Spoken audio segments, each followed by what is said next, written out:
Pananampalataya at pagkakaisa, ang kahalagahan ng pagdalo sa gawain ng iglesia. Ayon sa Biblia, mahalaga ang pagdalo sa mga gawain sa iglesia para sa mga sumusunod na kadahilanan. Una, pagpapatibay ng pananampalataya.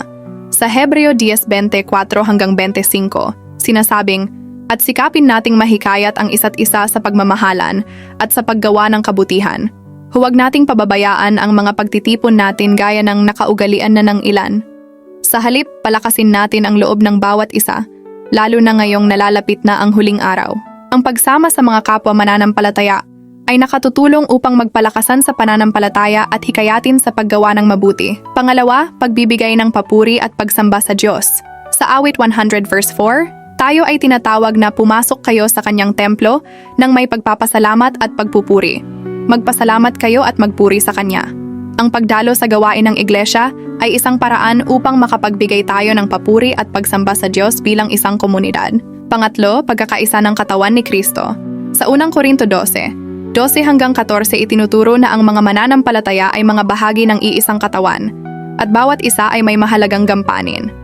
Ang pagdalo sa mga gawain ay nagpapakita ng ating pagkakaisa bilang katawan ni Kristo, kung saan nagtutulungan tayo sa paglago sa pananampalataya. Pang-apat, pagtanggap ng mga aral at pagpapala. Sa Roma 10:17, sinasabi na, "Ang pananampalataya ay nanggagaling sa pakikinig, at ang pakikinig ay sa salita ng Diyos."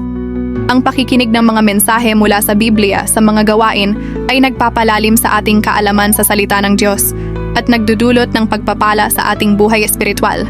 Ang lahat ng ito ay nagpapakita na ang pagdalo sa mga gawain sa iglesia ay hindi lamang obligasyon kundi isang biyaya at pagkakataon para lumago sa pananampalataya, makiisa sa mga kapwa mananampalataya at magbigay ng karangalan sa Diyos. Sa kabuuan, ang pagdalo sa mga gawain sa iglesia ay mahalaga para sa pagpapalalim ng ating pananampalataya, pagbibigay ng papuri at pagsamba sa Diyos, at pagkakaisa bilang katawan ni Kristo.